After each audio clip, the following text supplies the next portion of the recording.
Labą dieną, draugai. Senai nesimatėm ir vėl susiruošiau pakeliauti. Šį kartą keliausim į Indiją. Tai senai svajota aplankyti mano šalis. Jau turbūt 15 metų aš apie šitą kelionę galvojau ir pagaliau atėjo laikas išskristi. Taip kad parodysiu šiek tiek nuotykių, ką veiksiu, kitos kultūros, skanaus maisto. Tad stebėkit, keliaukim kartu, būkit prisijungę ir iki. Mano kelionė prasideda Belfasto oro uoste. Iš Belfasto keliausim į Londoną, į Heathrow. Turim vieną persėdimą ir iš Heathrow tiesioginis 8 valandų 20 minučių skrydis į New Delhi. Tai niekada dar neturėjau tokio ilgo skrydžio. Pasižiūrėsim, kaip oro linijos, ar patogu keliauti.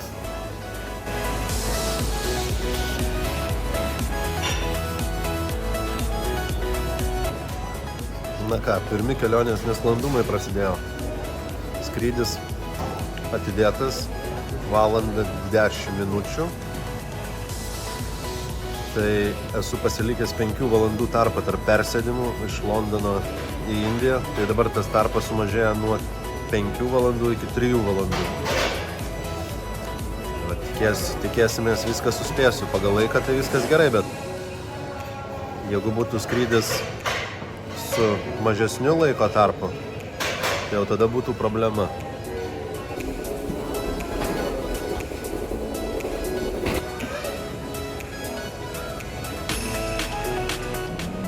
Pirma stotelė, Heathrow oro uostas, atsiėmam bagažą, eisim į 3 terminalą ir bandysim toliau keliauti link Indijos. Dar vis laukiam bagažo. Šiaip darosi tai jau nelabai juokinga, nes skrydis 9 valandą, o dabar yra po 6:10. Iš principo dar 2 valandos 50 minučių, bet kadangi oro uostas didumas kaip geras toks, kaip mažas Lietuvos miestelis, ir aš čia pirmą kartą, iš vieno terminalo į kitą reikia važiuoti traukiniais, tai taip jau šiek tiek nerimo tokio yra, bet nieko, bandysim sulaukt savo lagaminą ir keliauti, tikiuosi neužstrigsiu Londone.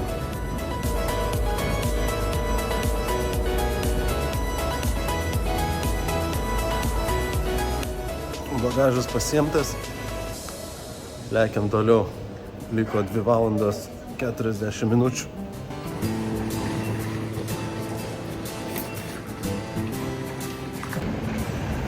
Iš tikrųjų tai įspūdingas dydis oro uosto. Atrodo kaip didelis atskiras miestas, kaip atskira sistema, atskiras organizmas. Bet viskas gana paprasta, iš tikrųjų ženklai nurodyta, eini savo, viskas parašyta. Liuks, iš tikrųjų super. Patikros praeita, viskas, paskutinė stotelė prieš lipant į Delio lėktuvą.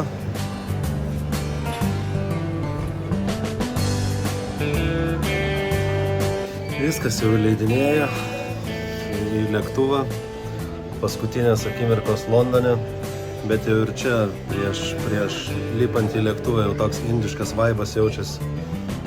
Žmonės jau su turbanais, šitie sikai turbūt. Tokia jau nedidelė betvarkėlė. Tai įdomu. Šiaip labai esu excited, taip sakant, ir laukiu, kas bus toliau. Vietos iš tikrųjų geros, labai kojom vietos daug, gera patirtis bus.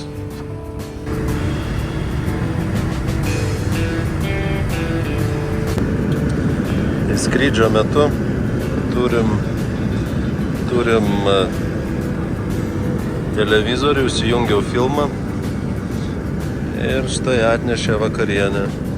Buvo pasirinkimas arba vištiena, arba vegetariškas. Tai pasiėmiau vištienos, pasiėmiau atsigert kolos. Taip. Tokios sąlygos. Šiaip super, dar niekada gyvenime nesuskrydęs tokiu lėktuvu. Labas rytas.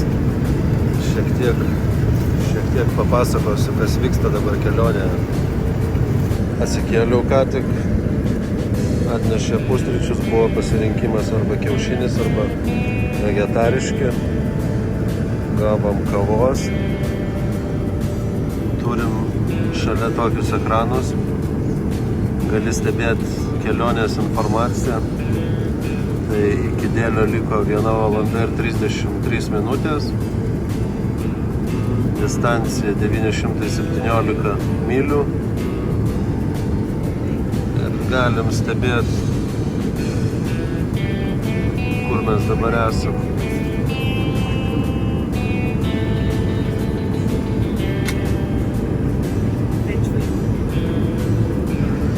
Iš tikrųjų labai įdomu, gali sekti viską, žiūrėti. Iki Dėlio liko skristi valanda. O šitas nesididina.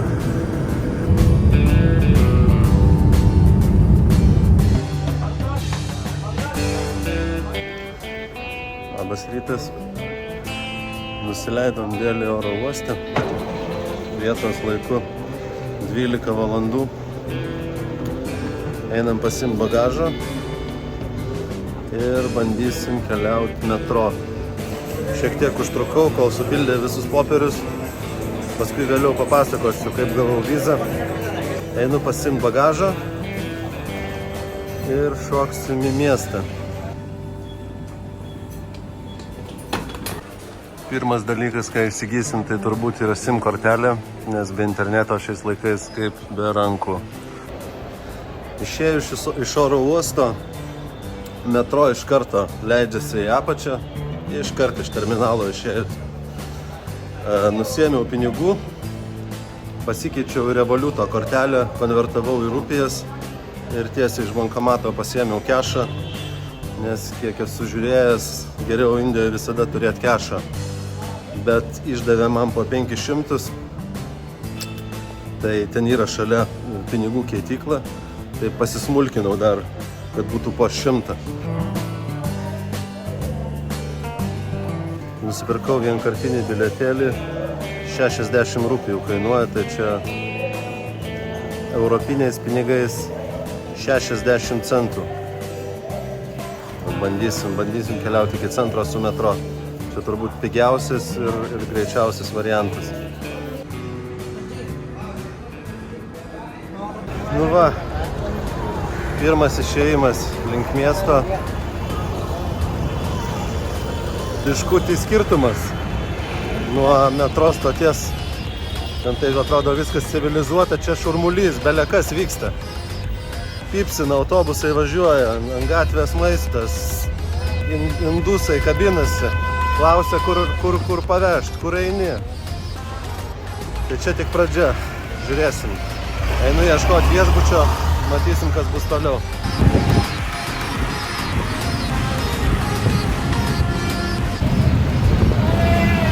Vyksta absoliuti betvarkė, absoliuti chaosas. Įlipau į tuktuką, varau iki viešbučio, 100 rupijų užsiprašė. 100 rupijų tai yra 1 svaras. Bet gatvėje belekas.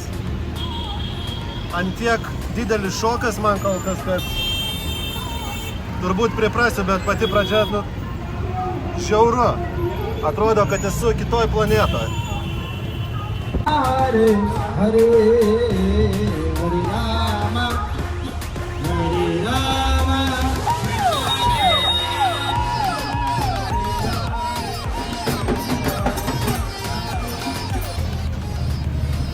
Čia vyksta absoliutus trešas. Iš visų pusių signalina. Kas kur važiuoja, nesuprasi. Chaosas, visiškas chaosas. Kaip jie šitam chaose susigaudo, vienas dievas nežino.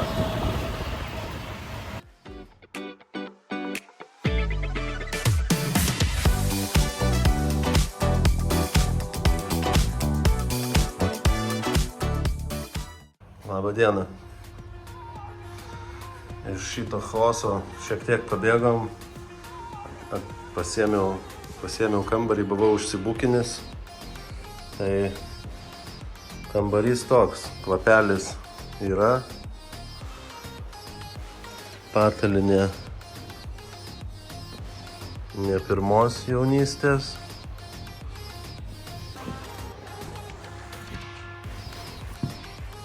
Toks biudžetinis variantas.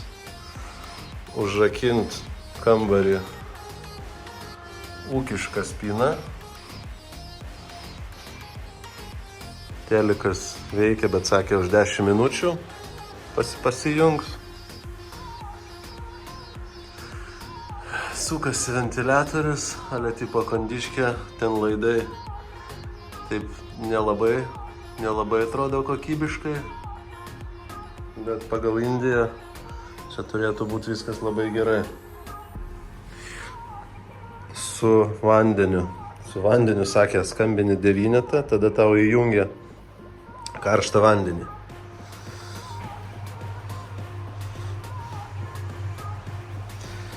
Turim tokį showerį su boileriuku. Šiaip visose normaliose šalyse, kai prausiesi, nebūna elektros lizdo. Bet čia Indija. Ir plus elektros lemputė niekaip neizoliuota. Taip kad šituo klausimu dušų naudotis reikia atsargiai. Tai už šitą kambarį 4 parom sumokėjau 77 svarus su pusryčiais. Aišku, buvo žadėta, kad bus su vaizdu, su langu, bet lango, kaip matom, nėra. Su vietiniais pinigais tai oro uoste nusiėmiau 30 000. Pasikeičiau 10 000 po 100. Atrodo tokia krūvelė solidi. Va šitie po 500. Tai šituos dar reiks pasikeisti. Ir žiūrėsiu, kaip čia su tais pinigais, kaip čia eisis. Kokios čia kainos, kiek jie ima ir kaip čia leidžiasi.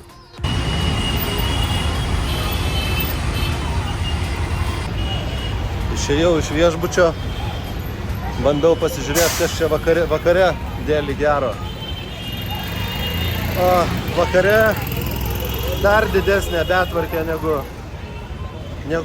dieną. Iš tikrųjų visur trafikas, žmonių pilna. Prisistato įvairūs pagalbininkai.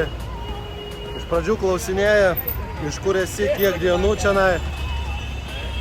Bando kažkur nusivesti, nežinau, ar čia saugu, nesaugu.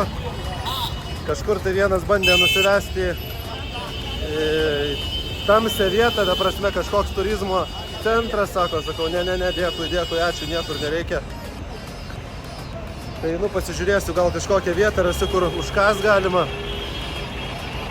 Biškį paeksplorinsiu. Ir žiūrėsim, kas čia gausis, pasimatysim vėliau.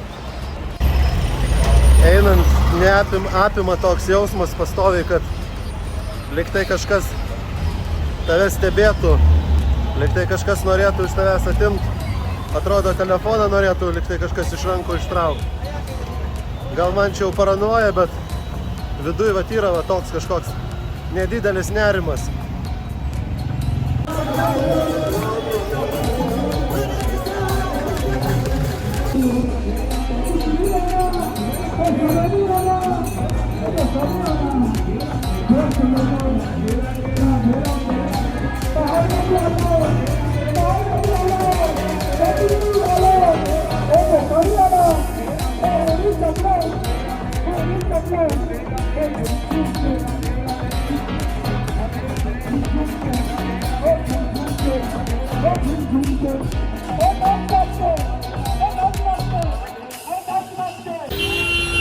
Vienas iš didesnių iššūkių čia yra pereit gatvę.